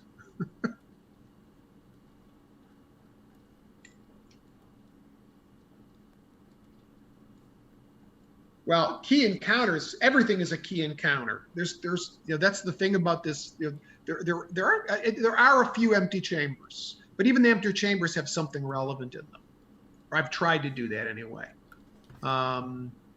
There's something to learn even in the empty chambers. And I actually, from seeing the little of your writing that I have seen, Mark, I want to say that is 100% the case. And I can give everyone an example. In fact, anyone that was in the stream when I did these rooms originally, those 6 rooms, the 3 to, I'm going to call it the north, the three to the top and the 3 to the bottom, right. We concluded on stream, well, these are kind of random, because they just had no purpose. The contents were honestly pointless. Like, there were 2 rooms in the original that almost had the same description. I'm like, oh, so we're doing that again, huh? And we ended up just calling them chaos rooms. Mark has rewritten these rooms, at least to a degree, where they actually have a lot more point, and they're kind of cool. Like, from what I've read, like, as a player, I'd be like, oh, this is freaking cool. Or I'd be like, oh, no, this really sucks. But they at least have purpose now. I mean, right. Just that alone. An old table with a model built upon it. No spoilers. No spoilers. But I was really happy when I came up with that one. And I tried to add some things that would be interesting opportunities if a DM wants to use it to expand the campaign even more. Things that could apply to the next adventure, potential adventure hooks. I think that's just part of what makes you want it to feel like it's part of the larger world, if possible. And obviously, I don't know what a given DM might be doing with it, so I can't do too much. But I can give some options and some opportunities, for a DM to personalize it and go, oh, okay, I'm going to connect this to some other part of my campaign world. And I think it makes it more of a living world for the players, which that's always been my goal in any of this stuff. I want the players to feel like they're in a real living world, not the suspension of disbelief. I try as much as possible to have that apply. So I don't want them to feel like, oh yeah, we're just in a game. There was one room in the original that honestly felt like a bit of a throwaway. Gary, as much as we all love him, basically said, yeah, this room's empty, but it's got like a random magic item in it. Literally. Yes. And I was like, what? This feels like you just couldn't be arsed or something. And now that room is so much better. Yeah. Well, and the other thing was there's a number of places, and again, it's very Gygaxian, where there are rooms that do good things for the party, or the party walks in there and there's something good for them. And it's like, why? Why did Rahotep, the evil, pharaoh wannabe and set worshiping, priest add things that help the party? I don't get it. And so I actually, have added a subplot in here that I'm not going to talk about. It isn't critical. The party may never even figure out that it's there, but it explains why that's the case. and it might give the DM something to play off of later. And I think that's, like I said, if it makes some degree of sense, it's easier for the DM to also, I think, ad lib. And that actually has happened a couple times when my players have done some things in the play test that I wasn't expecting. But I was able to ad lib because I built enough of an understanding that I knew how things were constructed, and I could actually then flesh it out that way. And I think that's critical to make it work for the players and for the DM, to have that sense. So when you've got to come up with something on the fly, you can do it and it can make sense.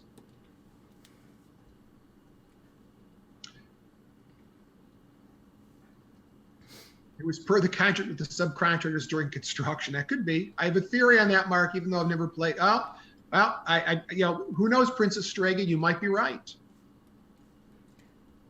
I don't know.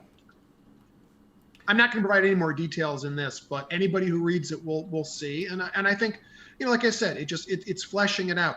There are a lot of times that even if the players never figure something out, I think it's important for the DM to have some logic to glom onto. I love the way you're doing these, by the way, Alyssa. This is just it just gives it a little bit of something, right?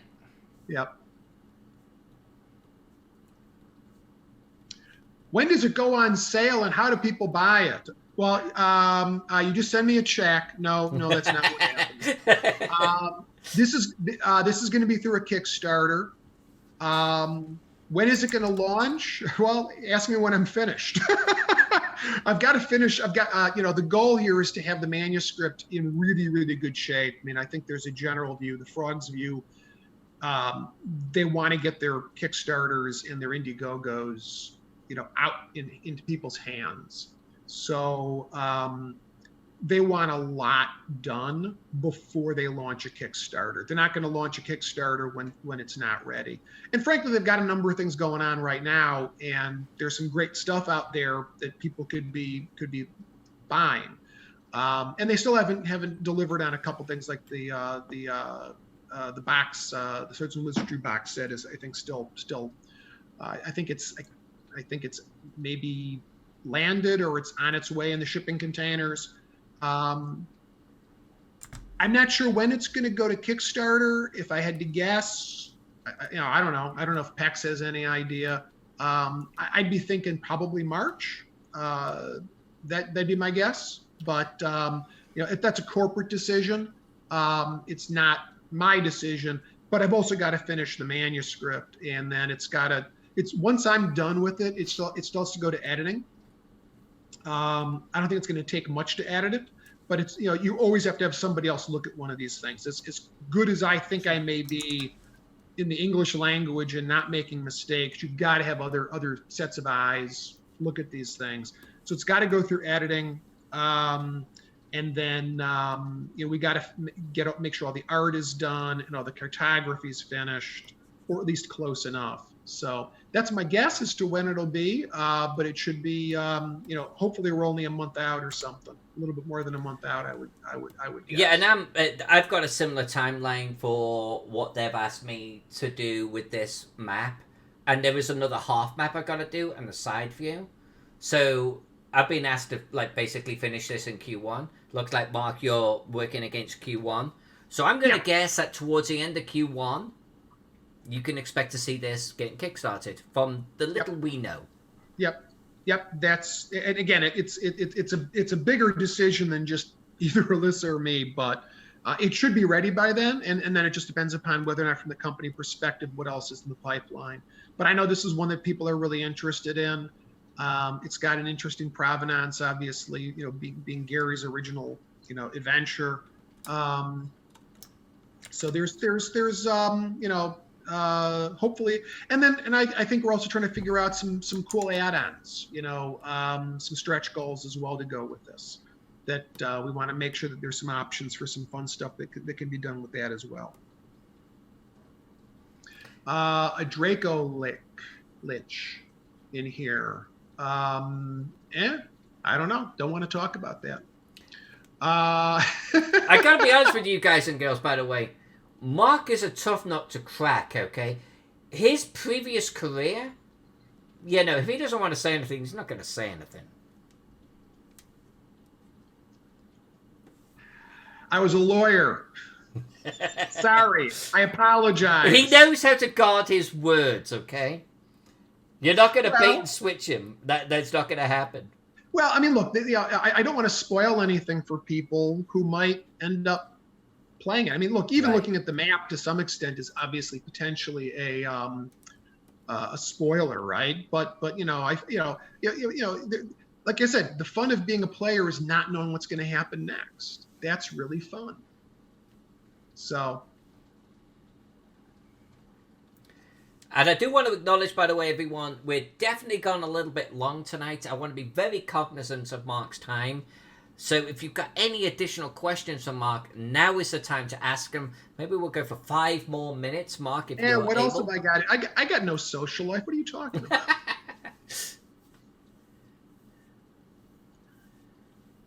Is my mother Doris in there? Lord Dalius, if you run the game, you can do whatever you want. There's a whole bunch of random undead. You can assign one if you want. So I did not go to Herodotus and see how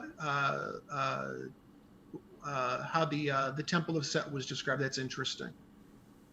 I am trying to sort of keep to Gary's main themes, but there are other things I'm adding. So, we'll see what's in there. How big is the campaign setting that Necropolis? Well, I mean, the whole campaign setting is the Lost Lands, right? Which is that massive book, the 300-page monstrosity that I worked on last. Be a nice homage if there was a skeleton. I don't know about a skeleton of Carrie in the tombs. Although there is the one skeleton, Alyssa, that you did hide in there.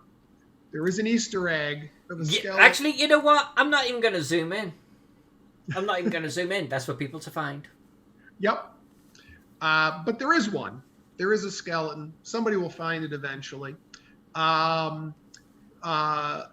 I mean, the interesting thing about this one is, if you go to the World of the Lost Lands book, it's got a whole section on Kemet. So you can easily fit it in there. The geography fits because, of course, I project manage that too. But you could just fit it in any campaign world that's got an Egyptian, type of environment. And like I said, there's a lot of material in here. It talks about a number of cities, although there's not a lot of detail. There's a village that's detailed, including every single individual. There's some outdoor adventuring that the party can do. There's quite a lot of material in this. Baracus is in the Lost Lands. Yes, but it's huge. It's Lost Lands was Bill Webb's original campaign world when he was a kid, I guess, with a set of dice next to him. Well, there is something next to the skeleton. Again, can't talk about it. You'll find it.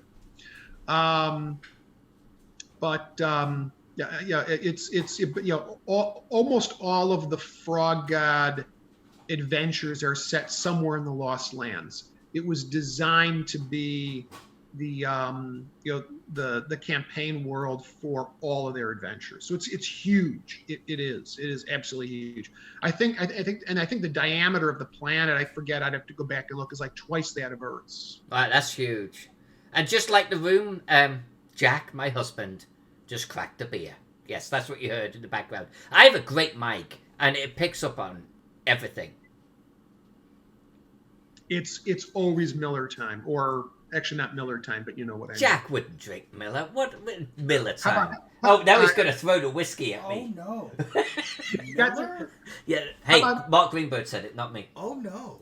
How about some spotted cow? Spotted cow, he says. Guinness or death? Yeah, Guinness or that, he says. Yeah, I don't know if Pex is still around. Maybe Pex can send a link to the Lost Lands book in the Frog God site. Spotted cow. Spotted cow is really a fine beer. It really is. I think it has a cult following at this point. That would be fair to say. Yeah, it was. I mean, back in the day, of course, since I live in northern Illinois, I'm not far from Wisconsin, and we've known, Spotted Cow's been around a long time, but it's a Wisconsin beer. But it is the beer of Gary County. All right, because apparently Pex is sleeping. Lost Lands, Frog God. I think this is it. I'm gonna put. Well, I can't post the link, but I can do it in the chat here. So how about this? Does that work? I've got to be logged in, but I am logged in. What are you doing to me? You're not logged in. Apparently, I'm not logged into my own channel. How does that work? How have you been doing this without being logged in? As a spectator, apparently. I don't know whether or not I can do this. All right, I'm gonna try. It's wanting an Authy app code off me. You see the professionalism in this channel, Mark. You see this? Like, there's lots of people, and it's awesome, and I love them, and I return them apparently with gobbledygook like this. Here we go. But can I do this? Boom! Oh, wait a minute, there he is. I'm in my own channel, hacking your megahertz. And Pex showed up anyway. Well, Pex, you're too late. Thank you, Pex. Damn you, Pex. Damn you. Oh, look, we're all doing it. We're spamming the Lost Lands. Doing it. Everybody's doing except me. I couldn't figure out how to do it. So, but yeah, I mean, it is a massive book. That was my first project for Frog God. As I said at the beginning, there was like 8 authors, a whole bunch of artists, cartography, and it's huge. And it basically combines every single one of the Frog God and many of the Necromancer game adventures into one huge campaign world. Yeah, and it's system neutral. I mean, the book itself has nothing. There's no system in it. There is a system supplement that they did for at least 5e and I think Pathfinder. So there are system supplements, but they're short and you don't need them. And the book is, I mean, I have to say, I was really proud. It was over a year's worth of work on my part to put that thing together. And I don't think there's a campaign world that is that detailed at this point. There probably is, but it's enormous. And I will say, too, that when the Frogs do a big book, they do a ridiculously big book. It is absolutely worth every dime. Yeah. And the index of gazetteer entries has just been connected, which DCC is also a phenomenal system. But take a look at the book. I mean, and look, there's a lot. I'll be honest with you. My personal favorite, and I'm reaching way back here, is Harn. So if anybody is, you can buy a lot of the Harn stuff. I think actually, I mean, it's Columbia Games. They're still publishing a lot of this stuff by PDF too, and they've got hard copies. I will tell you, the World of Harn is also insanely detailed. So there's a lot of good stuff out there. Yeah, but I do happen to have a soft spot now for all the work I did in the Lost Lands. You can fit a lot in this campaign world. It really is enormous. And Princess Stregger, thank you for buying that, because Mark now in the morning will be able to afford breakfast for him. Absolutely. Well, not the whole family, but just him. Maybe coffee. Maybe coffee. Thank you, Princess. It's much appreciated. And hopefully you'll enjoy it. I thought I really was very proud of it. I think it's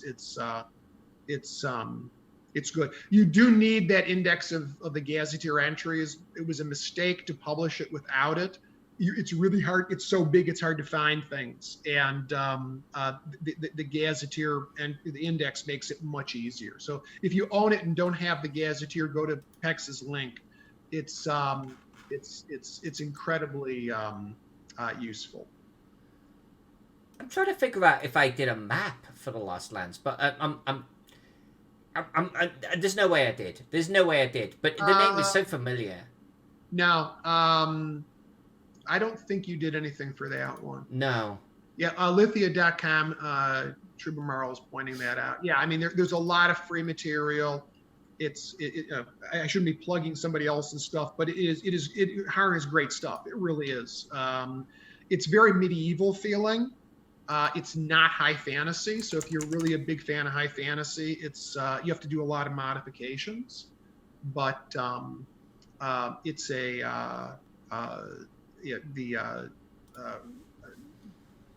Robin Crosby was the guy who originally did it, and he's one of the unknown geniuses of the industry.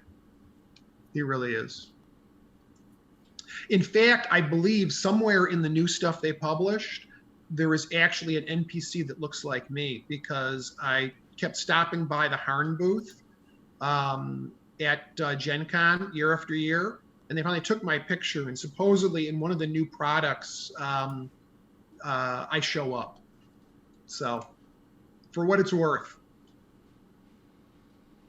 That's where I recognized the Lost Lands, because the Lost Lands artwork map was given to me, and I did a zoom in. I forget what the context was now, but I did a zoom in, and that was my visual reference to the map that Pex just made. So thank you, Pex. Okay. Hope you're getting paid likeness rights. Yeah, no. Of course, the other thing, it was about 10 years ago, so I don't quite look the same anyway. But it's nice to see what I looked like 10 years ago. Now, is World Anvil, Jack, is that the one that you helped write for? Jack has actually written some stuff for Far Cry Games. Yeah. I'm very proud. World Anvil, I believe. I mean, Pex can correct me if I'm wrong, but I think that's totally live at this point. You need to buy, I think, a membership if you didn't originally kickstart it. But World Anvil is an incredible resource. It basically has the entire world book and all of the, and slowly they're building all of the adventures into it as well. So if you want to run a World of the Lost Lands game, a World Anvil is actually neutral. So Trollord, their World of Air is also on World Anvil. Trillipots, thank you. Does the tomb have an NPC in the role of recurring Tom Wong figure to befuddle the players? I love Tom. I probably should think about adding him. I actually drove him home from Gen Con one year, a couple of years back. So I got to spend a whole car ride from Indianapolis back to Chicago with Tom. He's a wonderful guy. So I think the answer is it does now. Yeah. So World Anvil is its own site. You can put your own world on World Anvil. I mean, you can put any world on World Anvil. You've got to, obviously use their software and put all the material in. The World of Air is on it, which is the Troll Lords, but Lost Lands is also on it. And the amount of information that you can pull up by clicking on a map is insane. Grand Duchy of Rheims, one of my favorite locations in the Lost Lands. Which systems will Necropolis support? Answered, definitively 5e. I think the answer I've been told is we're not 100% certain as to the others. I assume it will be Swords and Wizardry. I don't know if there's going to be a Pathfinder version at this point. There has not been a confirmation one or the other. I don't know if Air. I don't know actually if it's system neutral. No idea. I'd have to look.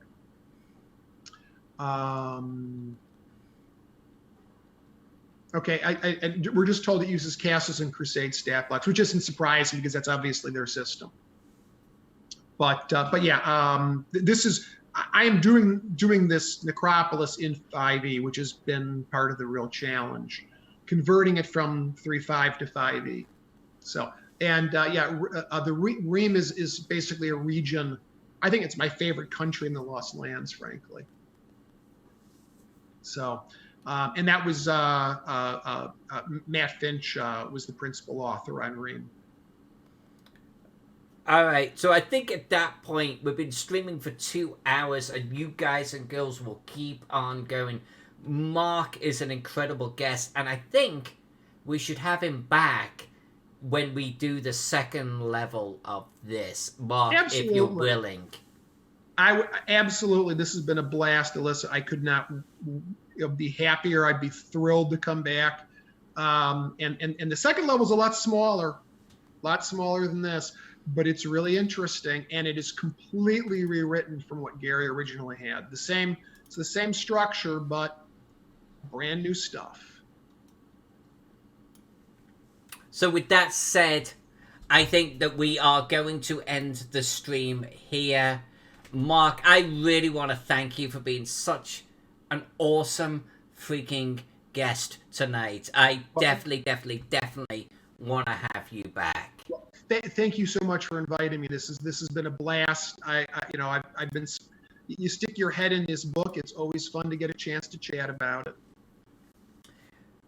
Everyone that watched tonight, I love all of you. Thank you so much. I do want to say that if you are watching this video on YouTube later on, hit me up with a like or subscribe if you had fun watching. And to everyone, huge love to all of you. Thank you. I'm going to be back tomorrow night. We're going to continue working on Necropolis. Okay? Because I'm having a blast with this one. And we're super close. So with that said, I'm going to see you tomorrow night. I'll see you on the flip side. And to everyone, say thank you to Mark for being such a freaking awesome person. Thank you.